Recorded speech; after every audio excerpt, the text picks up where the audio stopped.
When the Jabra Elite 7 Pro came out, it was ruined by incomplete firmware. Thankfully, it's gone through several updates, making it ready for prime time. It comes in 3 colors: titanium black, gold beige, or black, which is the one that I'm reviewing today. It's packed full of features, costs $180, but is often on sale for $160, which makes it incredibly hard to beat.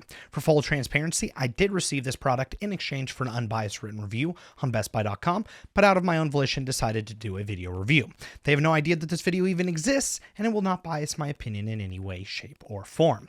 Starting off with the fit and comfort, fit will vary from person to person as we all have different ear shapes, but Jabra says that they scanned 62,000 ears to create the perfectly shaped earbud, and I must admit, they are very comfortable, and I often forget they are actually in my ear. They have frequency-dependent pressure relief vents to prevent the pressurized feeling you can get with some ANC devices. They use their own unique ear gels over the standard rubber ear tips, which will vary in thickness and have a more rounded tip for increased comfort. They are some of my favorites as they are extremely soft and malleable and don't cause any irritation in my ear. They are very similar to those found in the AirPods Pro. Unfortunately, they don't have a vent to prevent earwax from entering the speaker, which could be an issue for those of you that produce a lot of earwax.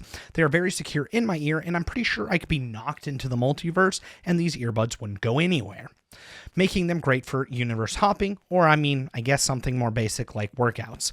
Last, they sport a physical button over touch, making adjustments very easy. The earbuds themselves are small, lightweight, and have an IP57 rating, which is nearly unheard of, as most other earbuds have an IPX4 rating. This means they are highly dust resistant and can be submerged in water up to 3 meters for 30 minutes without harm. This is my favorite feature, as I wear them all the time in my hot tub and actually have had them fall into the water and taken a lot of showers with them, and I've never had any issues. So, you excessive sweaters out there can rest easy. The entire device is made from ABS plastic, which can be a bit slippery and get shiny over time. I think I would have preferred a different material like the Marshall Mode 2 have. They report it has 6 microphones, but I have no idea where those are actually located when I'm looking at the device, as they have 2 grills on the front side, to the left and to the right, which could be the microphones or could be the pressure relief vent for active noise canceling. I really don't know. On the back, you have 2 pins for charging, and in between them is the proximity sensor. Last, you have L or R, so you don't get confused, because I guess you could try putting them in the wrong ear, but they are shaped a very specific way, so you'd really have to convince yourself that that was right. The speaker is extremely small, allowing it to tickle your brain. They sport a crazy 8-hour battery life compared to the 4 to 5 you see with most other earbuds. You can use either bud by itself. They quickly connect to each other when going from mono to stereo. It has the most modern Bluetooth standard, which is 5.2, and it quickly connects to your device. On the front of the earbud, you have a single large button, which has mild pre/post travel and strong spring back force, leading to a very crisp click that they absolutely nailed. You do hear that click in said ear, further notifying you that the button has indeed been pressed. There is about a second delay before it does anything, which is pretty status quo as far as latency goes, but is something they could definitely improve on. If you're giving it a lot of inputs, it can occasionally freak out where the connection for both of the earbuds will flutter to be synced, but this resolves in about a second. Each earbud has a small LED on the front to notify you what the earbud is doing. When you place them in the case, it will blink red for charging. When you take them out, it will be green for on. Each time you press the button, it will turn green to notify you that it registered a click. Interestingly, when the in-ear detection is turned on and it isn't actually in your ear, that button is disabled and won't register any inputs, which is a nice feature that a lot of other earbuds simply forget about. When you go into the pairing mode by holding both buttons down, it will flash blue. Last, the LED stays off and doesn't blink during normal use, meaning it won't be distracting in a dark room. They also have a voice assistant where it will guide you through what it is doing, such as connected, 2 devices connected, disconnected, to pair, go to the Bluetooth menu on your smartphone, etc. And the voice is well done. As for the case, it is excellent as well. It is small and compact, making it easy to fit in the pocket or bag. The outer shell is made from the same ABS plastic as the earbuds, with the same problems being quite shiny, slippery, and picking up smudges like a boss, but is quite resistant to scratches and still looks almost brand new despite regular use. On the front, you have a USB-C charging port, and just above that is the LED that will change based on the overall charge. These percentages are estimates by me, but give you a good general idea of what they should be at, with green being greater than 75%, yellow/amber for 25 to 75% charge, and red for less than 25%. On the bottom, you have the Q, key symbol, I don't know how to say it, for wireless charging, which works well. With the top and bottom of the case being flush and it being very small, you need some serious moves to get it open with one hand. Upon opening the case, all 3 LEDs will illuminate to notify you everything is working. The inside has a rubber texture along with charging pins for each bud. This rubber is smudge central and can get mucked up from earwax, but is easy to clean. The earbuds are held in magnetically, snap into place, which makes them feel high quality. The angle they sit at makes them very easy to remove. The latch is magnetic and feels good to open and close, but the hinge appears to be mostly plastic, which gives me some concerns. Going into the battery life, the earbuds have 8 hours of battery compared to the usual 4 to 5, as I mentioned earlier, with the case being around 22 hours, which is about average. Most of the time I see 24, for a total of 30 hours. From my non-scientific testing, this is pretty accurate. They report 292 hours of standby time. Other earbuds will stay on in a low power mode to quickly connect when taken out of the case, but will continuously drain the battery, which is horrifically stupid. Seriously, it drives me nuts, as when you go to use them after a week or more, they will be dead, making them completely pointless. These may do the same thing as they connect very quickly, but I've gone a month or more without using them, only to pick them up and have plenty of juice left in them. Nice. When the earbuds get to about 20%, they will tell you the battery is low, then go a long time before telling you it is low again. As it gets to the 2 to 3% range, it increases in frequency. During each of these alerts, I noticed some static and disconnection from each bud, which sorted itself out within a second or two.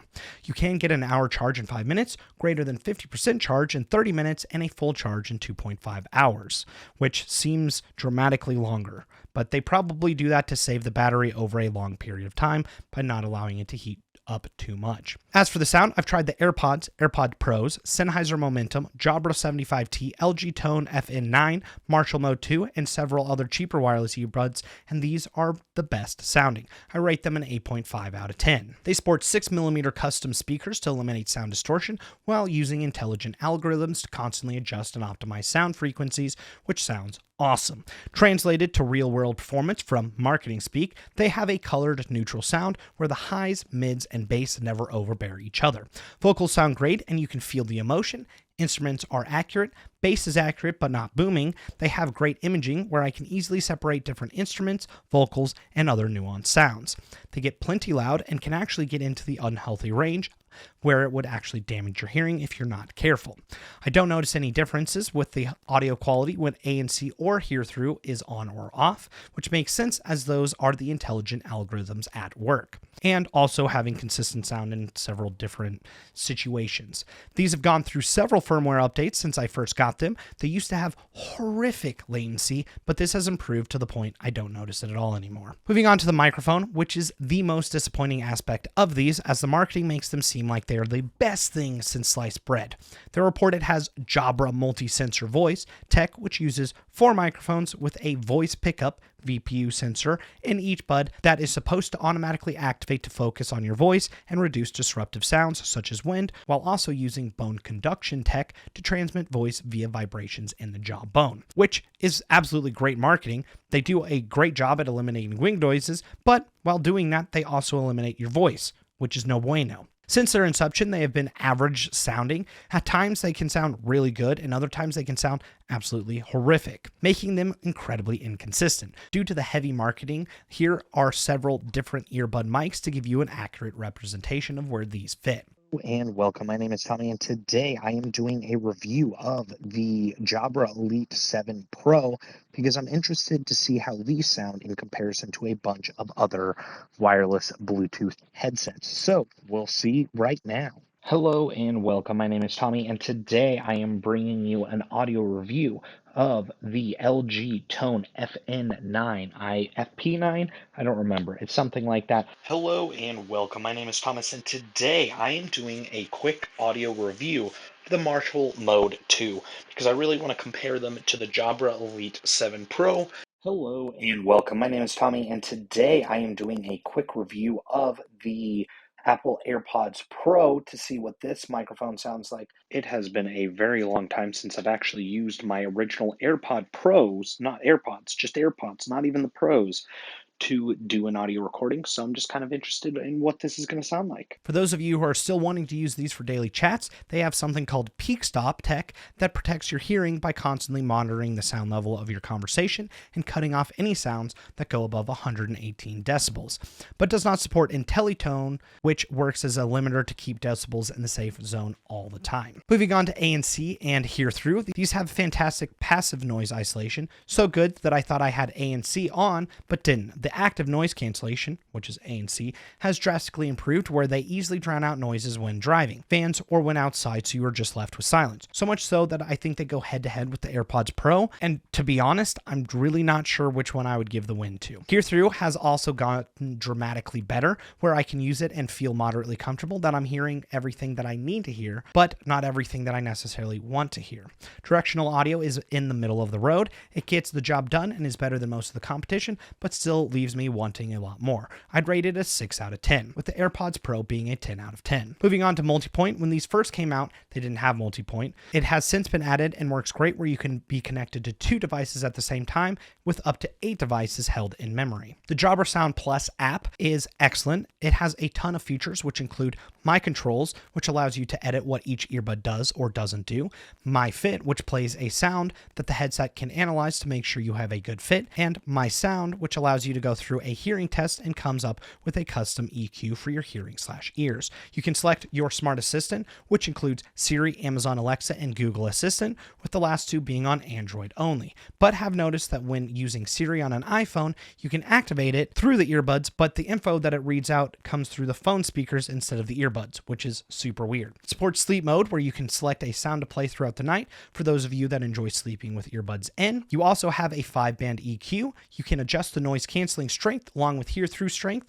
You can select if you want the music to auto pause when the earbud is removed from the ear or not, along with turn off after X amount of time. Definitely one of the best experiences that I've had. Moving on to the conclusion, these are the second best earbuds I own and have tried, only being beaten by the AirPod Pros. They trade a lot of blows. The ANC, transparency mode, call quality, Siri use, and messaging alerts go to the AirPods Pro, and with the ANC thing, I'm still unsure on the fence with that, but the battery life, sound quality, IP57 rating, and controls go to the Jabra. The rest, case, size, comfort, etc., is a wash. Regardless, I think these are some of the best wireless earbuds on the market and really enjoy them. If you pick them up, I would love to hear your thoughts in the comment section below.